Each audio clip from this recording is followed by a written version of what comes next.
All right, folks. Well, welcome back. I hope everyone had a nice break. Hopefully, you were able to get some rest and make the most of the time that you had with away from school. And so, hopefully, you are ready to go and start with the material and try to make it through the rest of the school year. Okay. What I'd like to do, what I'd like to do today is I want to go ahead and I want to recap what we did prior to break. I want to talk about that really quickly with you to review what we've done so far and where we will go with this. And hopefully, take any questions that you may have. Again, make sure take advantage of the opportunity to come by and see me on Zoom after school today between 1:30 and 2:30. Stop by, let me know what's going on. If you have any questions, and then I'll field your questions at that point. Okay. But the review that I'm going to give you today is hopefully going to be a fairly simple one. And that way, then you can kind of situate yourselves in terms of what we've been doing so far, and then that ways we can move forward with this. Okay, so let's make sure you take advantage of that time after school today. Okay. All right. So what I would like to do this morning, and just to kind of get started with the material, I want to review what we did back in chapter 12 here. So this is a problem here. This is number 6 in your problem set, and I'll have the exam you took for that posted for you. Hopefully by the end of the day today, I'll have your scores for you. But you need to be able to continue to do stoichiometry. So what I would like you to do is take a look at this problem here, work this problem out. And I had mentioned to you prior to break as we started chapter 13, when we get into our gas chapter, which is the next chapter, you'll have to be able to continue to do stoichiometry. So what I would like you to do then is take a look at this problem here. Let's work it out, and then get your answer on do the work on your paper, and then make sure you record your answer on Edpuzzle. And then at the end of the period today, make sure you submit your work through Classroom, and then you'll be done with the material for today. Okay. So with that said, let's go ahead and let's take about 2 or 3 minutes. I don't think it should take you any more than that. 2 or 3 minutes to work on this problem, and then we'll work this problem out together. Okay, go ahead and get started with this. Okay, hopefully you had a chance to work this problem out. Hopefully it wasn't too difficult for you, but let's go ahead and let's take a look at this problem here, and let's work on this one together. Okay, so this is a stoichiometric calculation. Remember, with stoichiometry, what we are doing is we are comparing quantities of reactants and products with quantities that are involved in a chemical reaction. In chapter 10, what we did was we talked about how we could determine quantities of a given substance all by itself. If we're given a certain quantity of a given substance, we can convert it to another quantity. So for example, if we're given the amounts in terms of moles of a given substance, we can go ahead and find out then the equivalent number of grams equivalent to the moles of that particular substance. If that substance happens to be a gas at STP, we can then go ahead and find the volume of that particular gas at STP. And that was what we did in chapter 10. So that was the conversion there. In chapter 12, what we learned then is we were able to apply what we learned in chapter 10 with the conversions between the different ways that we can measure the amounts of a given substance, and we're applying it to chemical reactions now. And so we are combining together what we learned in chapter 10 and what we learned in chapter 11 when it came to representing different chemical reactions through chemical equations. So chapter 12, that's what we did in chapter 12. And so you have to make sure and that's what we refer to as stoichiometry. Okay, so you have to continue to be able to do those types of problems here. And so with stoichiometry, then remember, since we're dealing with chemical reactions, we have to always get the balanced equation first. So given the description that we were given in number 6 here, we saw then that the reaction involves solid iron. They told us that iron reacts with sulfur. Obviously, the state wasn't given to you, but if you know what the state is, make sure you include that to give us then iron 2 sulfide, and hope you got this formula correctly.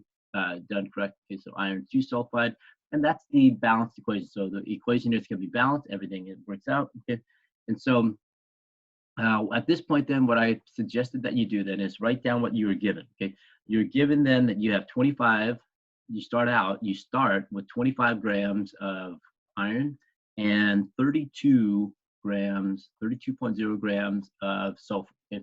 So that's what you are given. So this is the given amount. And remember, this is going to be important in just a moment, but these are the given amounts of reactants that you start out with. Okay? And what are they asking you to solve for? They're asking you to solve for the theoretical yield. And so remember, in chapter 12, we learned about that it was with the theoretical yield is the maximum amount of product or products that we will expect to get if the reaction runs to completion. You get 100% conversion between reactants and products. And so therefore then they're asking us to find the amount of that particular product that forms in this combination reaction. So that is your theoretical yield. The theoretical yield then is the maximum amount of product that we expect to get if we get 100% yield. And so what was the percent yield? The percent yield is a measure that we can use to determine how good the reaction is run, okay, how well the reaction is run. And we obtain that percent yield by taking an actual yield, and the actual yield is the yield, that's the amount of product that we get when we actually run the reaction. We measure out the amount of product, and that is an experimentally derived value. So we take the actual yield, we compare it to the theoretical yield, get the ratio between those two. Since this is a percentage, we multiply by 100 and we get our percent yield. Okay? But in this particular problem, though, they are asking us to find then this. The theoretical yield is the amount of product. Theoretical yield. It's the amount of product that we expect to get if we get 100% complete reaction, 100% conversion. Okay. All right. So how do we obtain this theoretical yield? Well, in order to do that, if you go back to what we were given here, we were given the amount of both reactants. One of these has to run out first. That is, one of these is the limiting reagent. This is one of these will be the limiting reactant. And so we have to calculate them for the limiting reactant. Why? Because remember, if the limiting reactant runs out first, it will determine when it's all used up, it will determine how much product we get. So again, the limiting reagent, the limiting reactant is the reactant that runs out first.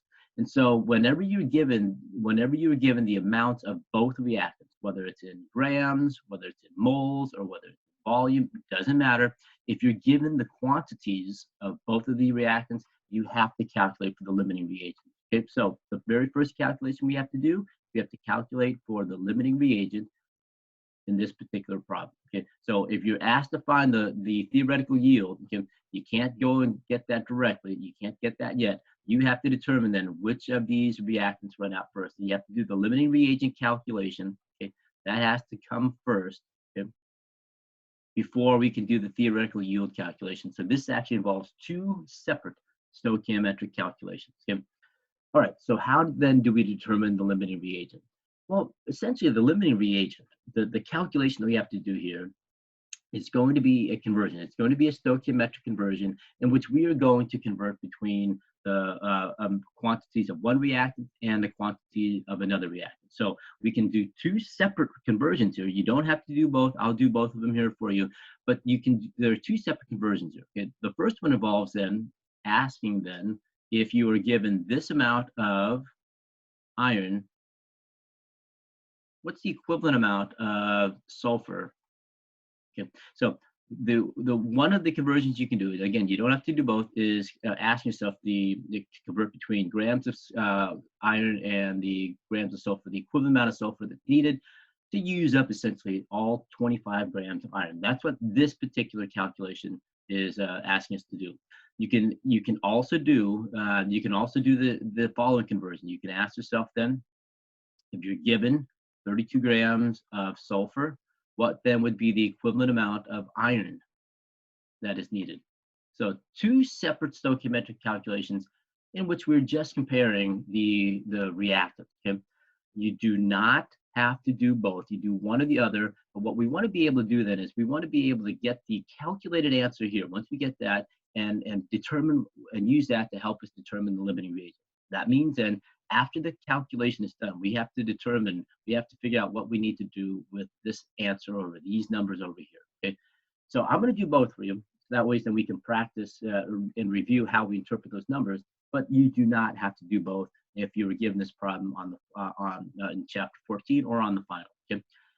All right, so we're in the very first conversion here, we're converting between grams of iron and grams of sulfur. And so for this one then, we need the molar mass for the very first one. The molar mass of iron here is what we will need. Remember, the molar mass is the grams of that particular substance for every 1 mole of the substance. And so for the molar mass of an element, we can get that directly from the periodic table. And so we take a look at the periodic table and we see then that the molar mass of iron, rounded to the nearest whole number, is 56 grams. So we're going to divide by 56 grams. So we have 1 mole over 56 grams, and hopefully you remember why we have to divide by the molar mass here, so we can cancel out the units of grams of iron here. Okay. All right, so that's our first conversion factor.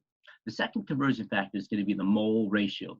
The mole ratio is the ratio of moles between the two components here of our conversion, which is gram of iron and sulfur. We obtain the mole ratio from the balanced equation. And that's why we need the balanced equation in order to get this done. Okay? And so the mole ratio here is a 1-to-1 mole ratio.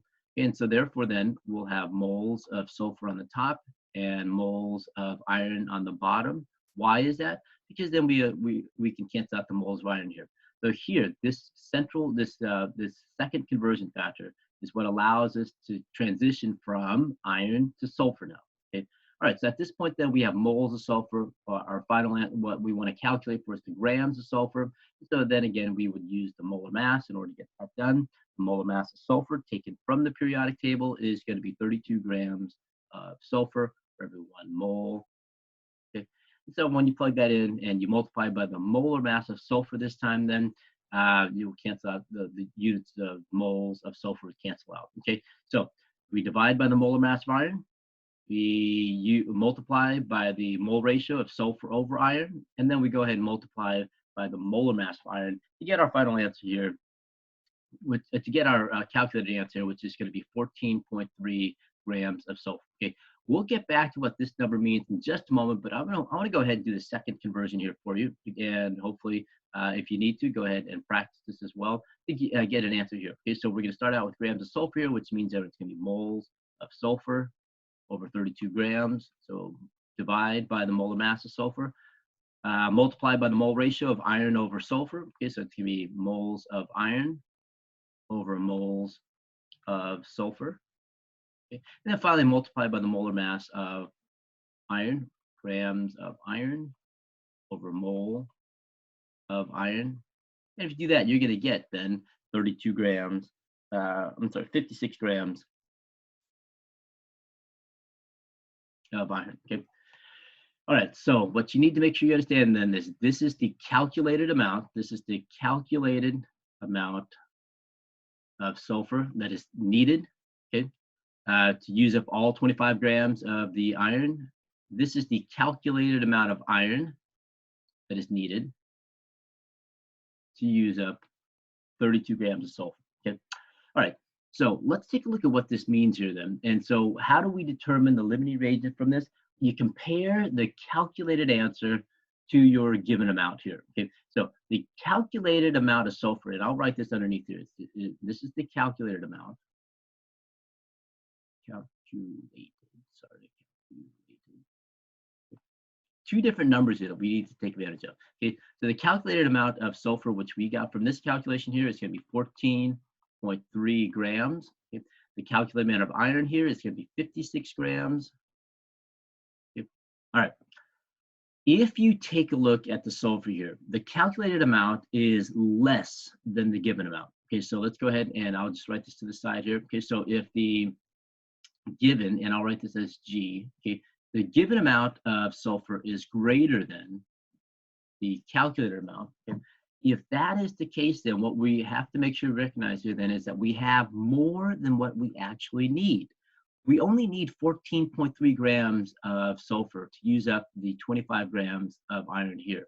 What that means then is that we will have sulfur left over, we will have excess sulfur, and so therefore sulfur is the excess reagent. Okay, so we can write here now then that sulfur is going to be the excess reagent, which means then we're going to have this left over. At the end of the reaction, this is going to be, this is how much we'll have sulfur left over. How much? Well, that's easy to calculate for. Okay, we just subtract the two. Let's go ahead and do that really quickly. And this was not asked of you, but since we're on it, we can talk about it as well. So let's go ahead and let's calculate for that. 32 minus 14.3, which means then we're going to have 17.7 grams of sulfur left over. This is your excess. At the end of the reaction, when the reaction stops, we're still going to have 17.7 grams of sulfur sitting around that is going to be unused. And that's what excess means. Excess reagent means then that we're going to have some of that particular reagent left over, and it's not going to be used. Okay, all right. So that's how we're able to determine the excess reagent. So if this is the only calculation that you did here, if you chose to do this first calculation here, if you only chose to do this first calculation here instead of doing this second calculation here, the answer you would get that is that you would get sulfurous excess. But from that, since there are only two reactants here, then that means then that iron has to be the limiting reagent. Okay, so that's what you can do with this first calculation right here. Okay, so let's go ahead then and let's say then that you did the second calculation. If you chose to do the second one instead of the first. Okay, so what we have here then is we see that we need 56 grams of we've calculated for that we need 56 grams of iron to use up the 32 grams of sulfur here. That's what we have in our second calculation. So therefore, the given amount is less than the calculated amount. Okay? If the given amount is less than the calculated amount, we don't have enough. That's essentially what we were told here. We don't have enough iron to use up all of this sulfur here. So that means then iron is the limiting reagent. So iron then is your limiting reagent, which means then it will run out first. We need 56 grams of iron to use up this 32 grams. We are only given 25 grams, so we don't have enough here. So then therefore then, if you were to do this math here, we will be short about 23 or 31 grams, 31 grams of iron. Okay, so we'll be short 31 grams of iron. Okay, so that's how we can determine then the limiting reagent. Okay, so again, you don't have to do both of these here. You just need to do one of these, but you have to be able to interpret the calculated answer here. All right, now that we have our limiting reagent, we can go ahead and go on and we can do our second calculation. Now we can calculate for the theoretical yield. Okay, we can do the theoretical yield calculation. Okay, and so remember, this is the calculation we want to do to get the answer to the question. Okay, so with that said, then make sure you practice and take a look at the limiting reagent calculation here and review that. Okay, but theoretical yield, then we just take our limiting reagent. It's going to be our 25 grams of iron. Okay, because that will run out first. We're going to use this to figure out then the mass, the amount of iron 2 sulfide that is going to be that will be produced when we use up all 25 grams of iron. Okay, so this is a second stoichiometric calculation. Okay, so we're going to go ahead and calculate for it. Okay, so again, what we'll do is we'll plug in the molar mass of iron, and we'll divide by the molar mass of iron. Again, hopefully you recognize why we have to do that. 56 grams of iron. This time we're going to use the mole ratio of iron to iron 2 sulfide. Okay, so we're going to multiply by the ratio of iron 2 sulfide to iron, which is going to be 1 mole. Again, we get this from the balanced equation. Okay, it's a 1 to 1 mole ratio here. So it'll be 1 mole of iron 2 sulfide over 1 mole of iron. Okay, so we're going to multiply by the ratio of moles of iron 2 sulfide over moles of iron. And then finally, we're going to multiply by the molar mass of iron 2 sulfide, which is going to be 88 grams of iron 2 sulfide. Again, how do we get this molar mass here? This is not an element, so you can't get it directly from the periodic table, but you use the molar masses of each one of these elements. Since you only have 1 iron and 1 sulfur, you add them together, you get this 88. Basically 32 plus 56, that'll get you your 88. Okay. All right, so with that said then, you plug it in, you do the math, okay, you'll get your final answer then as being 39.3 grams of iron to sulfide. Okay, so the 3 sig figs here, this is your theoretical yield. Oh, sorry, I'm running out of time. This is your theoretical yield. This is the answer that they want you to write down. That's what they want you to solve for. And so this is the answer. The theoretical yield then is going to be 39.3 grams. And that is the answer that we want. Okay? But you had to go through this calculation first. Again, that in order to get the theoretical yield, you have to get then, you have to find then the limiting reagent first. Which one of these two here will run out first? We found then that iron runs out first. It is our limiting reagent, and that's what we use, and that's the amount we use in the second of the calculations, stoichiometric calculations, in order to get our final answer here. Okay, and so you can imagine then that if they asked you, just to continue on here, if they had asked you to find the percent yield, then you'd have to do a third calculation. But if they asked you that, they would have to give you the actual yield, which is a number, that a amount that they would have to give you in the problem itself. They would give you the actual amount over here, actual yield. You would plug that over your theoretical yield. Your theoretical yield would be here. Okay, and you multiply that by 100. Okay, and that'll give you your percent yield. That's if they had asked you to do that. All right. So, well, that's okay. We used up our time here to review this. This is a good review for us to do. If this is something that you don't quite remember, please make sure you stop by after school today to get that extra help to review this. Okay, and then we can move forward. You don't have to worry about this. Okay. All right. So what we're going to do then is tomorrow. We'll start with the chapter 13 material. I'll quickly review gas pressure. Please make sure you take a look at that for tomorrow. That way then the review will go a little bit faster.